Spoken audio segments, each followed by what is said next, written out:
What's up guys, my name is Taylor. I've been doing landscape design for a little over 5 years now. Since I started, I've done probably a little over $10 million in design work in people's backyards, front yards, backyards. And today I'm gonna show you exactly how I do it. So in terms of software, because this is one of the questions I get asked most often from landscapers and people wanting to get into design, there's a lot of different programs and it's easy to get overwhelmed. I use a program called Structure Studios. There's some popular ones that are called SketchUp, there's Lumion, there's all sorts of things. But really for most people starting out, or if you're a landscaper and you're not very tech savvy with computers, Structure Studios is really good because it's easy to learn, it's easy to get started, and it makes really nice designs for the amount of effort. All the other ones take a long time, and I would personally stay away from that in the beginning. So let me show you how I do my designs in Structure Studios. All right, so this is Structure Studios, this is the program. And I'm gonna show you one design. This is just a backyard, a pretty simple one, but I'm gonna give you a little idea of what this program is all about. Starting off, it does cost money, pay around 200 bucks, but there are different packages you can get. And honestly, if you don't wanna commit, there's like a 30-day trial. So I would just get the 30-day trial, and they have lots of really helpful videos on their website that can get you started. But basically the way the program works is there's different stages. And so you'll come in here and you will come to like, say for example, like a house stage. Actually, let me start off here. The cool thing about this program is you can go from 2D to 3D. So the way it works is if you draw like a square, for example, so I'm in a house stage, I can draw a square, and then if I go to 3D, it'll just do it on its own. Where a lot of programs, it's not this simple. Let me change it to daytime so it's a little bit easier to see. So you can see how literally in like 2 seconds, I just made a house in 3D. And then you can do really cool stuff where there's a library and you can add like a door, for example. So if I click on doors, I can come over here, bring a door, drag and drop it. It's so simple, and you don't have to be good with computers or anything. My average design now, like I can do a full rendering in like just a couple hours, where other programs might take 20, 30, 40 hours, honestly.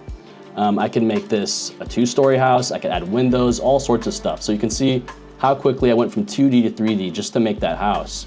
And then after that, you just start making the landscape, because this is about landscaping, it's not about architecture. So we can go to another stage, we can go to like walls, fences, and railings and build a fence around it. We can adjust terrain if you have a slope in your backyard, pools and spas. Let me show you how to make a pool real quick, because this is really cool and I think this question gets asked a lot. So if I come to pool and spas, and I just draw a rectangle here. Same thing as the house, very cool. And then as you get better, it ends up with something like this, and you can add plants, you could add furniture, accessories. And then the last thing that's really cool about this program is you can take this 3D design, this concept, and then you can take it to a construction markup phase. So at the construction markup phase, you basically can transport this and make a full detailed construction plan with callouts, with dimensions, measurements, lighting plan, planting list, and there's a lot of options here. But I would say for most people starting out, this is the program to use. So in terms of getting started, say I have a new client, a new customer, and they want to get a design. The first thing I always start with is their wish list. They usually have a wish list of the different kinds of features they want. Well, they want a fire pit, they want certain plants, they want low maintenance. I try to find out about their lifestyle. So if they have family, if they entertain, if they have pets, kids, all that sort of fun stuff. I take that, then I want to know about their budget, like what they're comfortable with spending. And this is a tough one sometimes because people often don't know what things cost, especially if I'm the first person they're talking to. So I try to give them a range. If they give me all their wish list items, I'll tell them a general range of what that will cost. But we get the budget, we get their wish list, and then probably the most important thing is getting measurements. You need to know the dimensions of their yard. So sometimes we'll go out there and hand measure with like, different tools and lasers and stuff like that. And then other times we'll have like a surveyor go out, like a professional engineer, or sometimes they'll even have it on hand. So always ask if they have like a survey or a site map or some kind of plan when they bought the house, because that can save you a lot of time. Once I know exactly the features they want, I know what kind of budget we're working with, and I have the measurements, the first thing I do is I come to this program, Structure Studios, and I just draw out the existing property. So I'll come to like, the first phase really is the house phase. And so I'll come over here and I just recreate, we call it a base model. And so I'll just come in here and I will, let's see, So let's say I have a measurement that is like, you know, the front of the house is 20 feet, and then the back of the house is 40 feet, and then 20, and then 40, that's the house. And then if there's any existing trees that they want to keep, or existing, maybe they have a pool that they want to keep, we get all that in there first, and we end up with like a skeleton that we can start working with. So if it was this design, for example, I would erase all this, and we would have basically the house here, the fence. This was an existing tree right here. So we would have the fence, the house, this tree, and this would all just be kind of like a blank canvas on here. And then we just start adding in features as we go, and yeah, we get them like a very basic 3D design, and then we revise until they are super happy. So I'm gonna show you guys kind of like how I get from the base model over to that completed design I just showed you. So here's a completed design, just to show you one more time, with all the furniture and deck and stuff. And here's kind of like the base model. So this is just like the house and the fence line, the property line, and any features they want to keep. Like I said, they have this tree, and they have this little small tree here too. So I put all the measurements in, and then I start off just going to their wish list. Or sometimes they'll even have, I think I didn't mention this, but inspiration pictures to get an idea of their style. Some people don't know where to start in terms of like homeowners and customers, so they don't know fancy terms for landscaping. So I always like to start with pictures, and they'll be able to just point to a picture and say whether they love it or they hate it. So once I know their style, I know all these other things, I'll come in here to my base model. And the first thing, say for example, for this design, they wanted a deck. So I'll come down to hardscape and decks. I'll go back to 2D. And it's a little messy here on the 2D right now, but it's a lot easier than it looks like, honestly. So I'll come to hardscapes and decks, and there's like a lot of different tools in here, but I wouldn't get overwhelmed. Like there's a rectangle tool, which I'm gonna use right now, just draws a rectangle. And I'll just start, this is the corner of the house right here. These are the two corners. And I'll just draw from this corner up to the other corner. So now I'll come back down to 3D, and we have ourselves a deck. Like our design is pretty much halfway done already. In this one over here, I have like a fancy railing around the deck, which I won't bother with right now, but maybe if you want to add like a patio, because that's like their other big wish list item. They didn't really have a lot of space to host friends and family over for dinners and stuff, so they wanted a much bigger patio. So I'll come over to hardscapes. Well, I'm already in hardscapes and decks. I'll select, let's do the line tool. I'll just come up here, and I'll go up like 15 feet. We'll come across 30 feet, and then we'll come down another 15 and connect the line. Now I'm gonna switch this from wood deck to hardscape. And we have ourselves, something that looks like it could be a patio. And so a lot of this program is just making shapes, whether it's like a patio or a deck or something, and then you can just add the materials on it. So whether they want concrete or pavers, or if they want turf.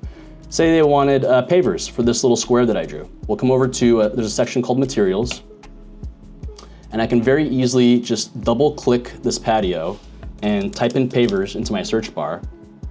And there's so many different options. Like there's tons of different pavers. You can even import custom pavers, like if you want Belgard or Calstone or Techo block, it's all there. But for now, we'll just keep it simple. Maybe we'll go with like this herringbone pattern. And there you go. You have a patio, you have a deck, and maybe that deck is a little tall. So we can come back to hardscapes and decks, and we can add in a staircase. There's a little convenient tool, and it's create staircase. And then you can just drag it and drop it like that. So now we have steps to get down. And then, you know, some people prefer working in 2D. I'm very visual, so sometimes the 2D looks a little bit weird to me. And this program is great because you can work in 3D and just drag these stairs all the way across. Maybe you want really long stairs. And this is pretty much the meat of the design. This is like their big wish list items. All that's left is maybe adding some plants, some furniture, and then you can do lighting too. So if we come back to the other design, you can see that it's pretty close to what I just did, but there's just a lot more detail. And in total, this design, I think it took me like 5 to 10 hours, start to finish. And that's with revisions, talking to the customer, and making the construction plan. But just know, I think this customer was really easy to deal with. Like they were super smooth.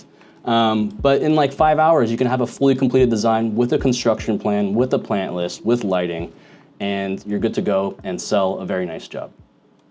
So in terms of, from when I started to now, there's a lot of mistakes I made along the way because I didn't go to any kind of like formal school or training. I didn't really have mentors. I had some people that I connected with online, and I had Tigran, and I had some people, but in terms of designing, it was just like, figure it out. So I made a lot of mistakes, and some of the things that I figured out along the way, for example, I thought that you can just design anything in a backyard. You could just put anything in there, any kind of size patio, any kind of size pergola. But something you have to think about in a lot of cities, and this varies city to city, is like compliance and permitting and what's allowed and what's not. It is really cool because you can design lots of cool stuff, but you're kind of limited by what's allowed, right? So I don't know, where you live it might be different, but it's worth checking with like the city code of what's allowed. For really basic backyards and like patios and stuff, like sometimes we don't always worry about permitting. But if you're doing a lot fancier stuff like built-in kitchens or big structures, like for example, I didn't know that in the area I'm in, you can't put a big pergola right up to the fence. There's something called setbacks, and you have to bring it like 5 feet in. The other thing that I didn't really know starting out with was plants. And there's so many different plants. Like I started out just in this program designing before I even knew any like landscape design concepts. And what I learned is that not every plant works in any spot. There might be plants that work in California, but don't work in Nebraska. There might be plants that do well in shade, but will get absolutely roasted in sun. I found that out the hard way. In terms of the plants, for me, ChatGPT wasn't around yet, which by the way, would have changed everything for me when I started out. So if you're new to designing or anything like this, use and abuse ChatGPT like crazy. Like I always, when I'm designing, I have my design program on one window and then I have ChatGPT on the other one. But the way I learned was I just went to nurseries, and you gotta make connections and you gotta call people and you gotta talk to people. It's gonna save you so much time to meet people that already know what they're doing. So I would go to nurseries and talk to, usually they had like a designer there. I actually just bought plants and I would take it to my backyard and I would plant it and I would see what they look like when they're mature, when they grew. Google's a good option. There's all kinds of websites if you just search it, but I would say when you're starting out, just ask a lot of questions. Whether you're asking ChatGPT or Google or other people, question everything, and you'll get the hang of it really quickly. In terms of plants, by the way, don't get overwhelmed. Maybe just start with 10 plants, get to know them, and just use them on every design until you're comfortable. Customers will also recommend, plants they like sometimes or materials they like sometimes, but I think ChatGPT is a good place to start. So in terms of materials, a question that I get asked a lot is how do you complement, the existing home architecture with your landscape materials, right? And I think a lot of people ask this question because they feel like it needs to fit, and sometimes it does. Like if you have a old, Spanish style home and it has a lot of character to it, you might want that to translate to the landscape with like maybe rustic brick materials or, certain Mediterranean Spanish style plants like succulents and grasses and stuff like that. But honestly, for a lot of designs, for traditional or modern style homes, I personally don't think it needs to match perfectly. I think the backyard can be your own space to do whatever you want. There's a lot of times where we get a certain style house and the customer just wants to see something different in their backyard.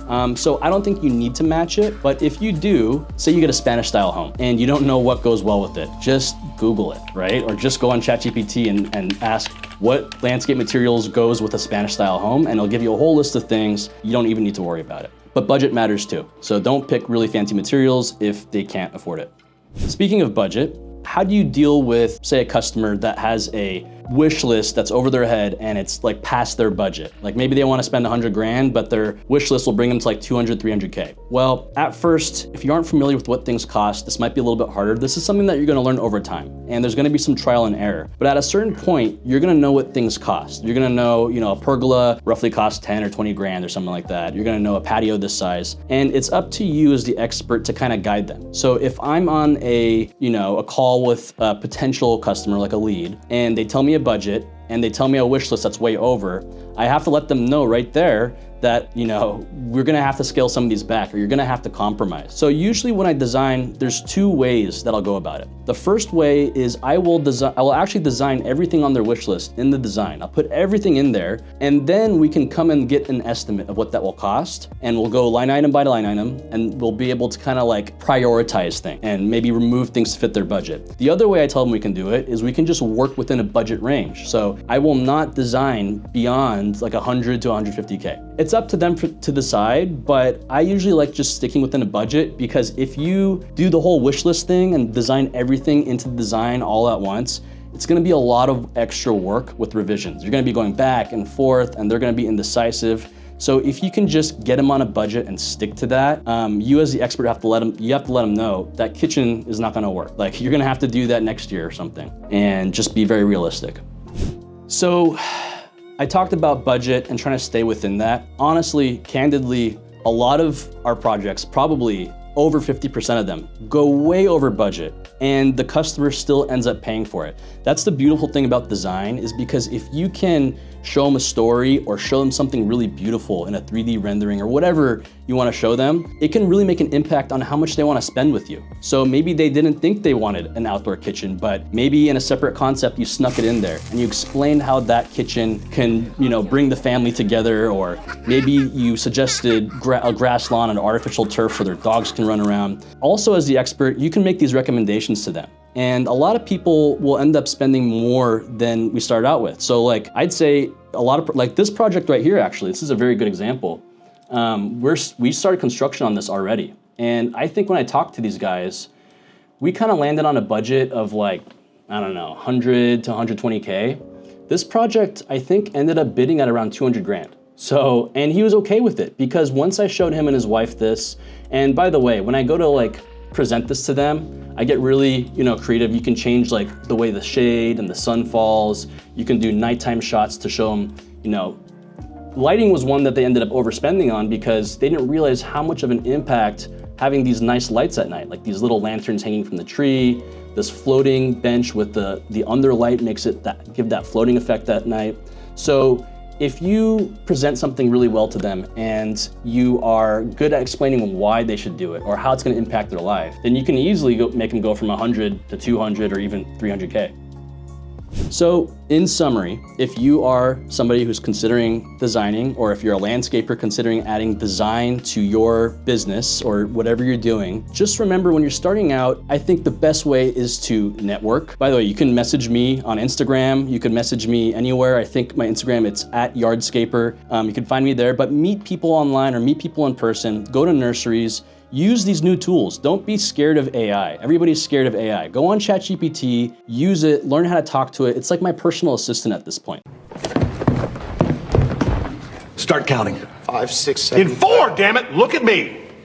1, 2, 3, 4. 1, 2, 3, 4. 1, 2. So just be very resourceful, and you're going to skip the line and cut way ahead of people that are scared of AI or scared of using design programs. When I started, I'd never used a design program. I was not good with computers. I was not tech savvy. It's easier than you think. So stop procrastinating, just go do it, send me a message, and it'll be a lot easier that way.